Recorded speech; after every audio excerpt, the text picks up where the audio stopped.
On March the 6th, the Rotary Club of Hanalei Bay welcomed Fern, Anuenue, Holland, to educate us about the Coconut Rhinoceros Beetle. So we are a member, the County of Kauai is a member of a national organization called National Association of Counties, or NACO, and they basically form a lobbying group for counties across the United States to lobby on issues that matter to counties in federal politics. So every year we have a legislative conference where there's over 3,000 municipalities that are a part of NACO, and representatives from, I think we had over 850 different counties represented in this last NACO conference, come together, and there's all these different committees, and they basically come up with resolutions and proposals for our lobbying group that then goes to the Capitol and lobbies federal government for like infrastructure or environmental needs, or oftentimes it's very middle ground politics, because we have people like County of Kauai, we're actually nonpartisan candidates, so we're not Democrat or Republican, but every county across the United States is different, and so a lot of them are, and so you'll have partisan splits on both sides of what people want, and usually the resolutions end up kind of being something in the middle that is reflective across county needs, and the same priorities come up, property taxes. Some counties have all public land, like 90% of their county is federal public land, so you're not getting property tax on it. So every county is incredibly different, but they come up with these legislative priorities that basically advocate for our needs. And so Hawaii has historically been a part of that, and a really pretty engaged part of that for decades before my time. So I'm learning a lot about that. This year I went back kind of more with the goal.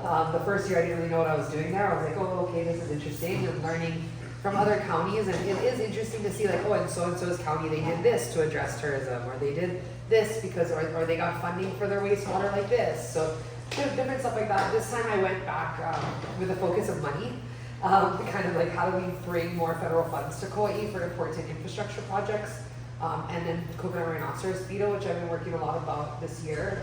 So I made some really good connections with people at the EPA that have funding opportunities for water and wastewater particularly.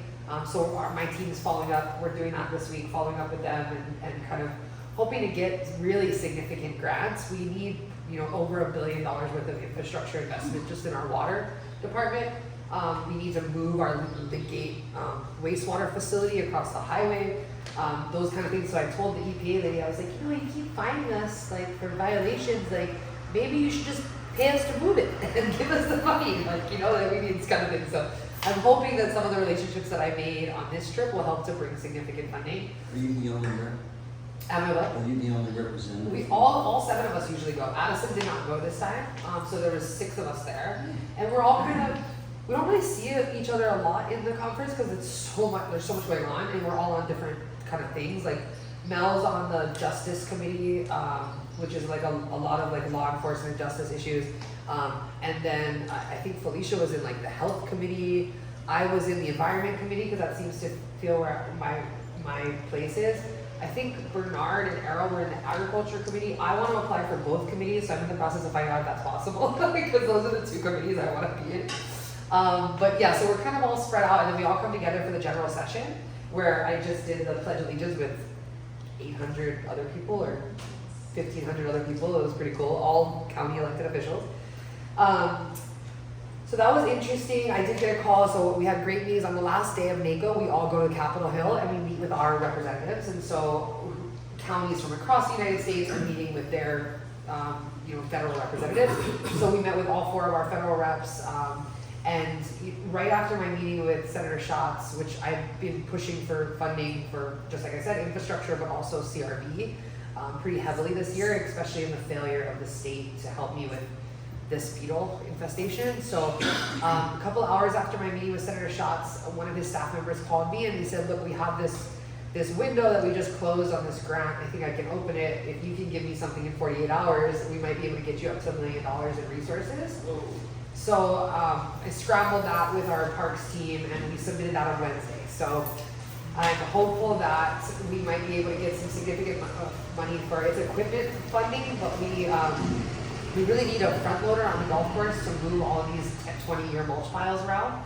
because they're also like, they end up going to the public works guys, and the parks team doesn't really have it, so I quick called the golf course and I was like, okay, what do you need? Like, if I could get you equipment, what could you use, you know? And so they gave me like some ideas of things that we can use on the site. You said the beetles came from all the tree damage down The tree damage of all the golf courses is because of the Coconut Rhinoceros Beetle, yes. there? And there's the mulch piles. It's the first one that was ever identified on Kauai in 2023 was identified in the landfill or in the transfer station green waste pile right by the airport. So it would have off the ride probably from Oahu on a plane and found our green waste pile at the transfer station and quickly started to identify coconut trees in the area, and they would have found our 580 coconut trees on the golf course and a 20-year mulch pile of an incredible breeding site. And so one of my really big priorities, which is a great pivot into CRB. So the golf course. So when I first got elected, and I talked to you guys about this a little bit before, I was mortified at how bad the problem was on the golf course. I didn't realize that we had this infestation. I kind of thought that they found it and then they got them. For whatever reason, I didn't realize it was not the case. And so one of the things I realized is that we had injected the trees with chemicals, but we really weren't going after the breeding site, and the guys kind of don't even know what to do. It's like, well, what do we do with all this area? We can't really net it with that netting because it's on the water, and that netting that everybody's using is illegal fisheye netting. It's not allowed to be close to water. It's an EPA federal fine. And then you have, there's not really any chemicals that are safe and approved for fumigation of massive piles of mulch. There's a couple exemptions that they're doing in certain places, but it's not something we would want to do right there on the sand in the water either. And it's a huge pile, so we didn't really know what to do. We tried a controlled burn, but that didn't go deep enough. So once we dug in, we realized, oh, these larvae are actually digging down and getting away from the heat. And so we had burnt off some of the top layer, but it wasn't effective enough to really deal with the larval stages. And so long story short, in this year of going down every rabbit hole that I've been exposed to, we had this amazing man who moved to somewhere on the North Shore. I think he lives in Kilauea, who is an ex-basketball player or retired basketball player. He's like this big basketball player dude, and he moved here and retired here after his pro basketball career, I'm guessing. And he's amazing. He has literally done more than the whole Department of Agriculture has done for me this year by actually coming up with a feasible solution. And so he moved here a few years ago, found out about the beetle, was like, oh, how can I help? Went out, bought a $160,000 steam machine, which is like this high-end biosecurity steam clean machine thing. And he started researching. He started trying things out. How does this work? How does that work? And he realized that there's a certain temperature that we can get to and how to do it, and this these special techniques of starting the steam at the bottom instead of the top. After a few trials of realizing they actually huddle together and try to survive. It's really gnarly. They're so gnarly, guys. And then chew through your leather. They're really gross creatures. And they all like come together and like burrow to safety together. So he had to figure out a few things, but he got a strategy down, and now he's got like great, like effective every stage of the beetle dead. And so what we did recently was he actually donated would have been $15,000 worth of work probably to go out there, organize all of these compost, this 20-year mulch pile into about I think it was about 8 or 9 giant piles, and then they use this steam machine, they tarp it, they tent it, steam it for a few hours, get it to this thing, and then dig through and look for dead larvae. So they would have killed like thousands and thousands and thousands of larvae for us a few weeks ago when they did this thing. So one of the things for me in this journey of like realizing how do we manage this now that it's out, it's been found more recently in Limahuli. Waipaw has got an increased findings in the last couple of months. It's located from Kekaha to Ke, really. And so we have there's no going back at this point. There's no pulling this out of the system. So it's how do we manage this species for the rest of our lives, which is really heartbreaking. And so one of the things that got me thinking is like, I realized one day, I think I was like driving around on the North Shore, and I went, oh my gosh, we're the Green Waste Island. Like, we're like the ultimate habitat for these beetles. We're literally like the green waste island, like it's everywhere. There's no way to escape green waste here.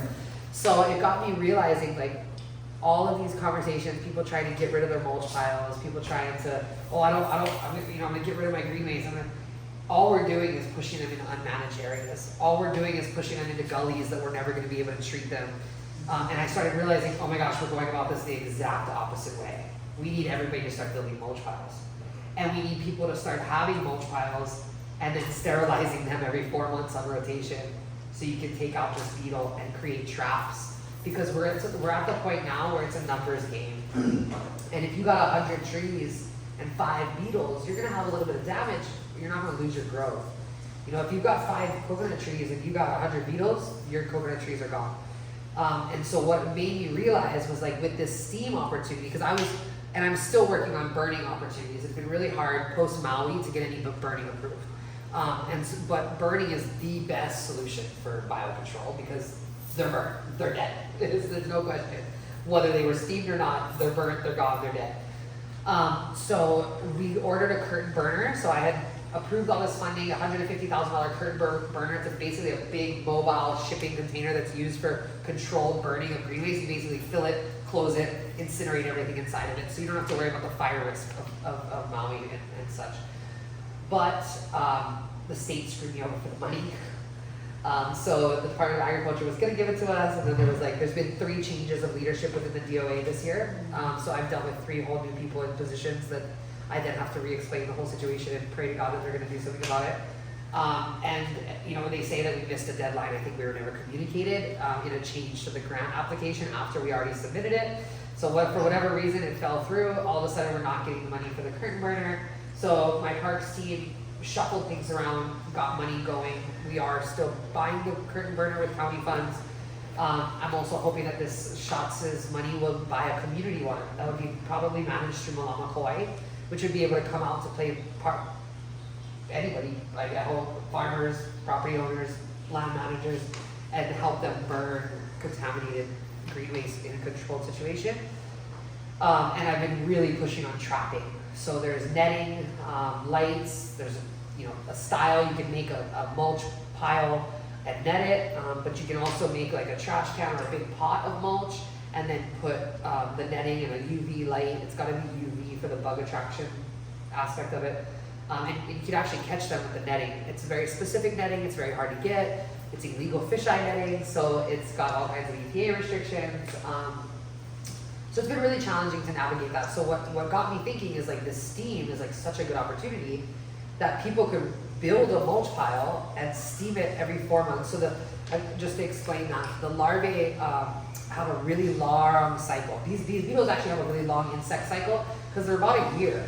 They're eggs for a couple of weeks, I think, or a week or so, and then they hatch into this first star of larvae, and they're larvae for 5 to 7 months before they pupate into these alien-like, golden, weird alien house-thinking things, and then they crack out of that and they become these full beetles, rhinoceros beetles, males or females, but they're never small beetles. They're only ever this full-size beetle, right? But and they're only beetles for like 3 to 5 months eating your trees. And then they go back to this larval stage where their 110 eggs are now, growing in somebody's mulch pit. So what got me realizing is we have such a long window in the larval stage that we just really need to focus on that. It also takes away a lot of the very controversial argument around pesticide use on this, because the types of pesticides being used are mostly being this injection because we don't have the drones that we need to spray the trees. Which in theory, you can spray them with all kinds of stuff. You can spray them with more natural solutions, you can spray them with organic pesticides, less gnarly pesticides, or all the way up to the really heavy-duty restricted use pesticides. But injection-wise, we only really have these neonicotinoids or neonic systemic injections, and you can't eat the coconuts after that. And a lot of people steal coconuts from trees, and like I tell them you shouldn't do that, but people do that. And it's concerning that people would be drinking poisoned coconuts. And so there's a huge amount of controversy that comes with this. People that are very, very against it. And I have gotten cracks from that side of the political spectrum on pesticides, which is so bizarre because I'm actually one of the top 20 pesticide activists in the United States. And I'm continuing to regulate these chemicals and continuing to speak reason about the massive exposure that we have. all over our yards and golf courses and lawns. But this is a major emergency, and I've pushed back that pesticides don't have a place in this fight because we're in a really serious situation, and there's certain things that might need that, and there's certain other non-options that people are gonna have, and it's either lose your trees or end up using a pesticide. And then on the other side of things, because I've pushed back against the injection being the solution, which I really don't think it is for a lot of reasons, one of them is, as the injection rises to the top of the tree, it takes weeks, up to like 5 weeks sometimes, depending, for the chemical to be active in the crown, by which point you've had 5 more weeks of pressure of that beetle eating the crown. And it might have actually gone off and died by that point, or laid eggs somewhere else and is eating a different tree. Whereas a drone application is an on-contact killer, right? So it kills the insect on contact. You don't have to wait weeks and weeks for it to work. They don't have to eat the tree to get the chemical, and in this case, they still have to eat the tree to get the chemical. So, and then there's all the controversy around not being able to eat them, where you don't have that with drone applications. It's not going to be systemic in the milk, in the water of the coconut. So it's just been really hard. And so on that side, I'm catching cracks from people that are super pro-pesticide saying like, I'm not pro-pesticide enough, we should be injecting every tree, which I definitely disagree with. So it's been hard to kind of navigate that, but by leaning on the larval stage, we take away the conversation on the pesticides really, and I'm able to focus on solutions that aren't as controversial. So the idea is that we have this large larval cycle, and we can, if you have a great mulch pile, so my idea, and when I met with the farmer shore community right before we went to DC, because they're starting to have more and more infestations out there in Haiana, and they have a pretty tight community, like you guys do. You know, there's places on Kauai that really the community works together well, and so I met with a bunch of concerned people, and I said, look, what I would do is create a regional strategy and start to establish regional mulch piles that you guys know exactly when they are, and we cycle them every 4 months through a steaming, and we start to pull those numbers down. Because if you make big attractive piles where you want them to lay, while everybody's kind of like, getting rid of the other stuff or netting their stuff, it's a collaborative kind of thing. Like, you gotta get rid of all the other piles and try to clean up, but that's only possible to some extent, like I said, because there's all the unmanaged areas. So you also want to create these attractive piles, put UV lights in them, pheromones maybe, whatever it is, to attract that to be the breeding cycle. And then you can't mess up on your rotation. You got to make sure you're steaming them 3 times a year, you know? Actually, Lance has been doing like 4 times a year, every 3 months, to just make sure. But I think even with that window, if they're larvae for 5 to 7 months, as long as you're under the 5-month window, I think you'll always be kind of safe. I'm wondering about the compost bins that the county gives out. I've had a couple people find them in there. I think one depends on how new and structurally sound your Darth Vader bin is, or Not at all. yeah, because some of them, I think when they're brand new, the beetles might have a hard time getting into them, but we've definitely found them as breeding piles. You definitely need to regularly check that. Any compost pile on your property, you have to regularly check. And in an absence of a compost pile or a mulch green waste pile, they're gonna just lay in leaf litter. So it's not like if you get rid of everything, they're not gonna still lay. You know, they're gonna find a place. It might not be the ideal habitat, but we're finding them on places on West Kauai or West Oahu that's really dry and desolate, and they still finding the best solution they have for where to lay their eggs. So they're still gonna lay eggs somewhere. So that's what made me realize that we've really kind of, we've not been, I don't even know the right words, but we haven't been thinking about how to manage our mulch in a way that actually could go after this species as a trap. And so that's what I've been meaning. Is there a way to talk to the commercial garden people, you know, who mow and? Yeah, I mean, we've been trying to do that through outreach. I talk in as many opportunities I have about this. Holy just did a thing with me recently on it. I do think we need like a community meeting that's just landscapers and stuff. Like, part of what came up in the conversation around Haiana is there's a lot of illegal dumping. People don't want to take their green waste from Haiana to Princeville. To them, it's like so far. So there's a lot of illegal dumping, but luckily we kind of know where it is, and so people are like, we should, crack down on that. And I said, actually, you probably shouldn't, because then they're going to dump it into a gully where we got no idea where it is, and we can never manage it. Sure. The fact that we know that they dump it on the corner of Powerhouse Road is actually kind of useful. Unfortunately, a bunch of people complained and the county went and pushed it all over the thing, and that doesn't help at all. So I told them that should be one of the places where you just work with what you got. And if people are already illegally dumping in that spot, and we don't think we can genuinely stop it, we might as well use it as a trap. And then if they created one every half a mile from K, like Limuhuli looking at making one, Waipa'a making one, maybe even two, larger landowners out there, where can we strategically place these traps and just keep the numbers down? And then yeah, so the larger thing was like if a nonprofit helped to manage that or some kind, I'm hoping to continue to fund in the budget significant like grant money for stuff like that. So the idea is that if you get it down to like a decent sized pile, and it's maybe $1,000 to steam it, let's just say a decent sized big pile, 3 times a year, we're looking at a cost of like $3,000 a year. So per pile. So for a nonprofit to manage, 5 to 10 piles in a community or something, hoping that I can get micro grants for that kind of stuff to where it keeps it. For Himalayan initiative, that might be. Yeah, and that's where I had the meeting, and yeah, I mean everybody. It's going to be a really, really hard few years for us as we start to watch this population spread. So like last week I noticed it for the first time in Hikini Pakalā, which is the heiau across from Malai heiau, right there by the Hilton on the Wailua River. As they start to move toward the Royal Coconut Coast, we're going to see more and more, but because of the dominant winds, we're kind of seeing the real heavy impact blowing up Wailua. So upper Wailua is nailed. They're just catching cracks.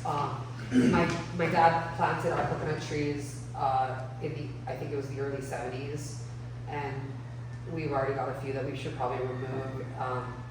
The problem is that these beetles actually like our native loulu palms and these fan palms, maybe even more than coconut trees. So they're a huge risk to the last of our loulu palms.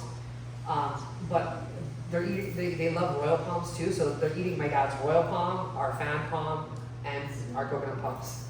And when they're done with palms, they move on to bananas, and they love hala. They'll burrow into anything with a crown. In West Oahu, where they've already lost all the trees over the last 10 years, they'll burrow into the tops of pineapples. They'll burrow into the tops of kala. It's incredible how durable these beetles are. They're one of the largest beetles on the planet, and they're just really, really hardy. And so, like anything, if your desired meal is not there, you're going to eat the less desired meal. And so, as we go down their favorite palms, there's a bunch of other stuff they'll eat after the palms. So it's not like you can just cut down your coconut trees and be done with this problem. Yeah. It's really pretty devastating. And so I'm doing everything that I can. Unfortunately, this issue is, I'm preempted by state law, so I have no oversight on this issue as a council member. I have no authority. We have no Department of Agriculture. We have nobody that is an expert in this. Because I have a 7-year triple major environmental science degree in wildlife management, I actually know more than my colleagues do, and probably most of the people within the county, because we don't have this kind of expertise within the county.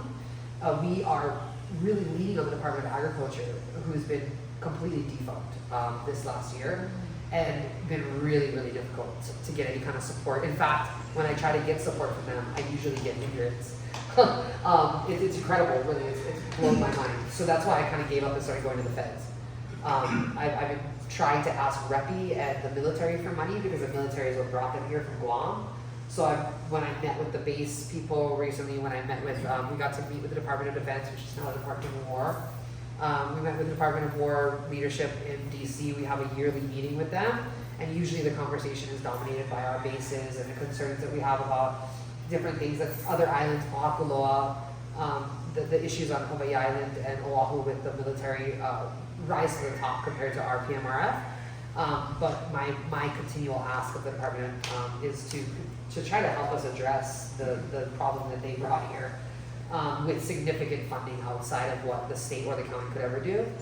So the most that I can do on a county level is advocate for the mayor to put money in the budget to do small grants to help people be able to afford steam treatments or machinery to move their mulch pile or netting or whatever it is that they need to try to manage it. But there's like no one that comes to help you. Like it's like you're on your own. And You know, for me, that's been really hard to deal with because I can't climb my coconut trees. They're all gifts from my late boyfriend who passed away 4.5 years ago.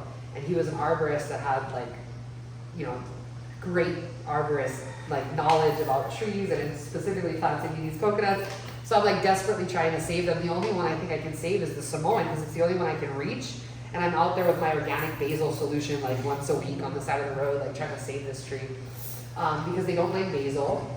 And there are some natural options, but for most people it's impossible to apply them. Or, you know, if you don't climb your tree, and the natural solutions often be applied like once a week. So how do you climb your tree or even afford it? Cost of the drone. So the drones are very difficult. The state has drones. They have 4 sitting in a box on Oahu, but they have no one to fly them. And so I found someone to fly them. I found someone that has an FAA drone. They're very specific, they're very specific pesticide application drones, and they have like a big tank, and they drop it like a light hose, exactly the amount. You see it on camera, so it's very targeted. It's one of the more targeted, like, you know, specific ways if you have an infestation. But you don't really do that unless you know you have beetles in them, right? So where the injections that a lot of the hotels are going to start leaning on, because they don't eat the coconuts, 1. 2, you just inject the tree, and then when the beetle flies in and starts to eat the tree, in theory, it dies.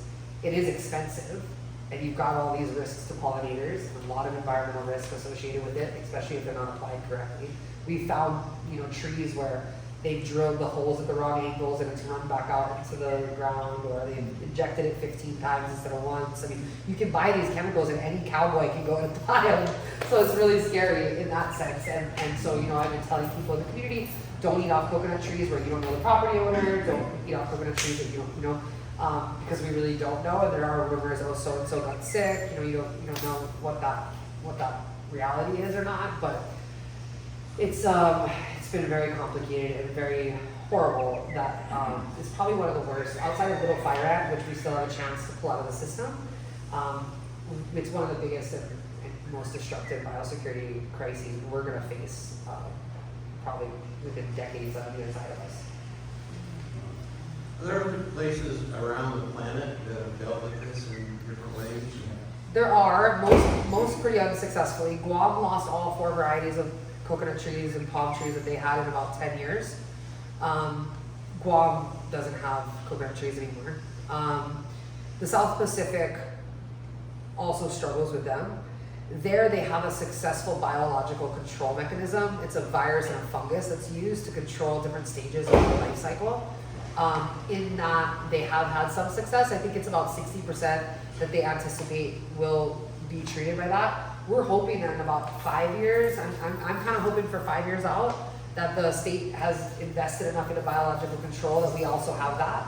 But I think to some extent, we're always going to be continuing to manage that species. Even if the biological control is effective, it won't be admitted everywhere. It won't get every population, right? So we're still going to be dealing with that, but I'm really hopeful that if we can keep things, that's why I'm kind of like short term, I'm like, numbers game, save what we can. You know, we have very ancient coconut trees, especially on the east side of Kauai.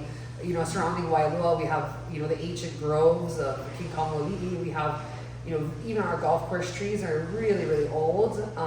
And so I'm just kind of trying to save what we can as long as we can, and hope that the biological control does come in and help us control the larger that population. But South Pacific has dealt with that as well. As soon as I got elected, I reached out to the Guam folks, and that's how I got. They're the ones that really instilled in me right away. Do not lean on chemical injections. You have got to go off the larval cycle and go after the larval cycle, or you're never gonna.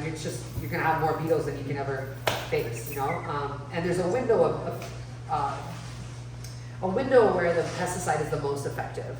And then it starts to wane, and so if you're not injecting regularly, you can actually start to breed resistance because they'll be having low level. So I worry about that with the injections as well, which is also why I've been leaning on, if we're going to do a pesticide application, it should be drone. So the drone situation is hard because, one, they're from China, and so under the Trump administration, they have been largely restricted. I think they were even looking at making it illegal. They've gone up a lot in price.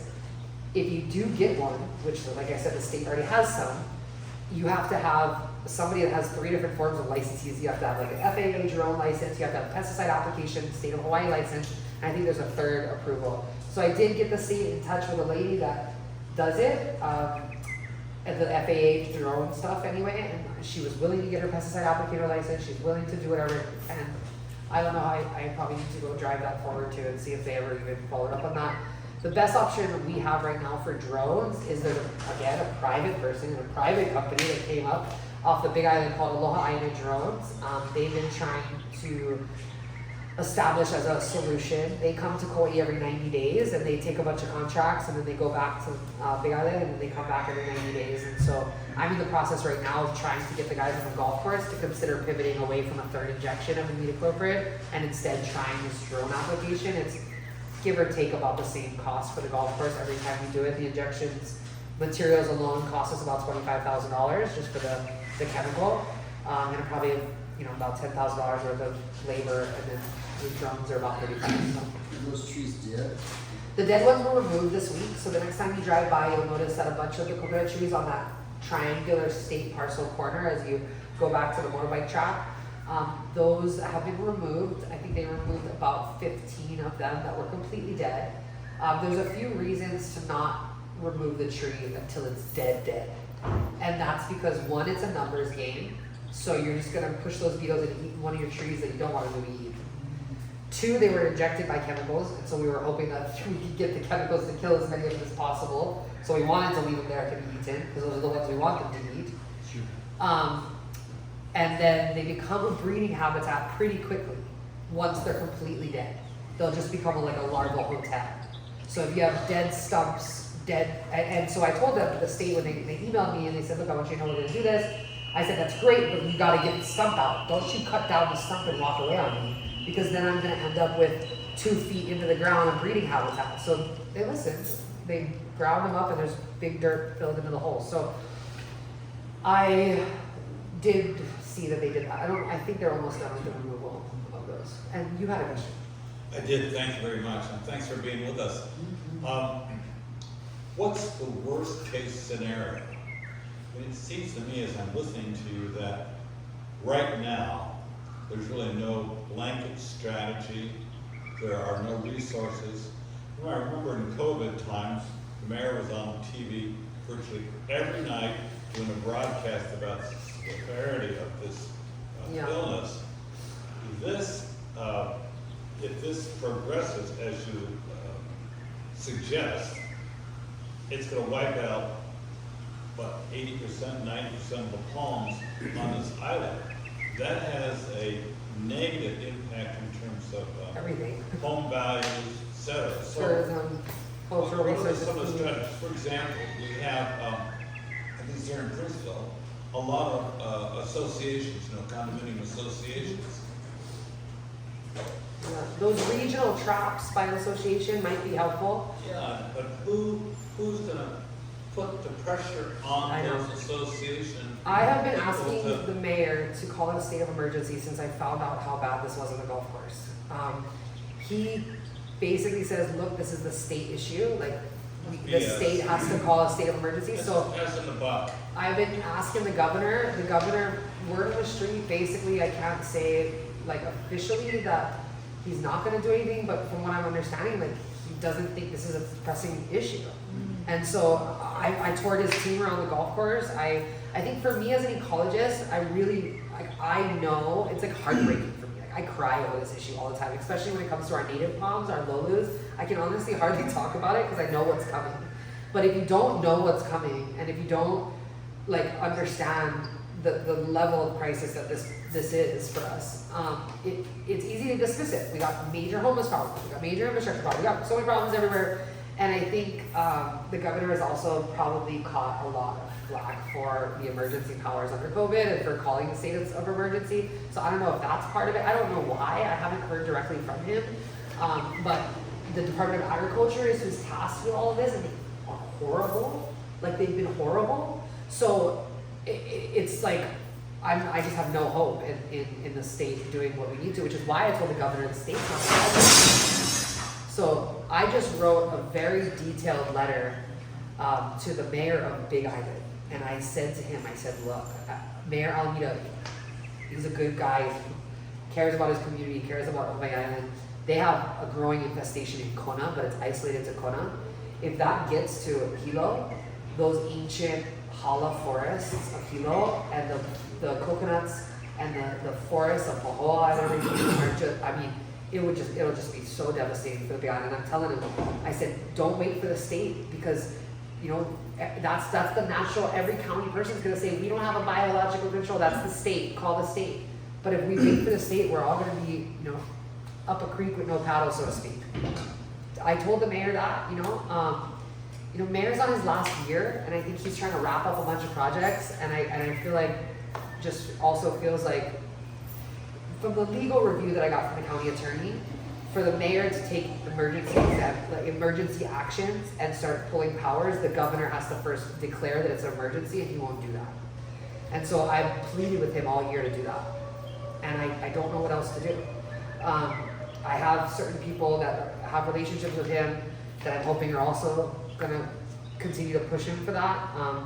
But Oahu's already kind of like long gone. Like they just cut down the last, about 6 months ago, they cut the last of all the coconut trees in front of Pipeline down. And it just does not look like Pipeline anymore, because the whole skyline is different from what we've all watched in every surfing contest our whole life. And they're kind of giving up to some extent on Oahu in certain areas, because there's just no ponds left. And I think Kauai ends up kind of just going by the wayside like that, because you know, a lot of the state government is Oahu centric.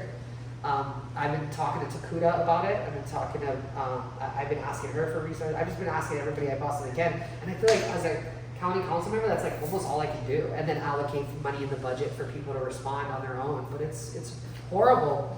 When people call me and they say, who's gonna come and help me? I'm gonna tell you, nobody comes to help me. Nobody's going to tell you what to do. You gotta come up with your own plan on what works for you and your property. And so there's been amazing community members like Lance and Esteem.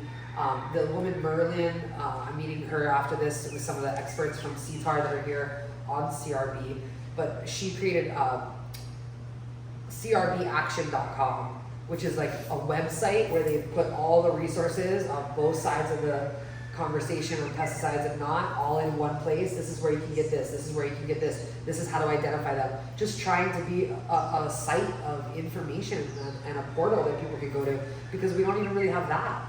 You know, for a year I've asked the Department of Agriculture, can you just send out a mailer? Can you send out something to every address on Kauai that tells people what to look for, what to do, basics, just real basic information, like even, you know? If you did something like that, who would they call? Like if someone... Well, that's just it. They give you this pest number that for months nobody answered. I think now somebody answers, but they don't really help you. So it's like, you know, I was just trying to raise awareness, because I would never get them to agree on you know, they'd probably send them to KISC, Kauai Invasive Species Committee, but KISC has stopped really working on CRB. Like they're still trying to help people when they call and stuff, but because it's so widespread and there's no pulling it out of the system, they're a rapid response organization. They're really focusing on trying to get little fire ants out before we're just totally screwed and we can't go outside anymore. Because if we get the little fire ant established here, there goes agriculture, the kids can't play in parks, you don't want to go outside, you might as well live in Australia. What was the estimated time frame on Oahu that it kind of... It's about 10 years. Did that. So they are 10 first identified, I believe it was 2012 or 2013. Okay. And Are we kind of more at that early stage in general on Kauai, or? the first identified beetle was 2023. Okay, So by 2025, they had really spread island-wide. okay. It only took a few cycles of people just not controlling a breeding pile. Because now we've got them popping up from Kekaha to Loulu. Got it. We're 3 years into our first identification of them. We don't know how many were in that breeding pile by the time they identified them. But you know, math is amazing, but it's a But it was lot. about a 10-year cycle with Oahu. Oahu was also Best 10 years. estimate, okay. West of Oahu was 10 years, and they got cut down all their coconut trees. The east side of Kauai is already really devastated. About 100 of the 200 palms of the Smith's luau are really been eaten pretty heavily. They have a massive mulch pile that we've been working with Lance to try to find solutions for them. Yeah. And you're starting to see it spread through that, and then, you know, cocoa palms. We found larvae underneath that, so we know that they're there. But it's a numbers game, like I said, so if you can keep the numbers down, you can save some of those trees. But how about a big round of applause?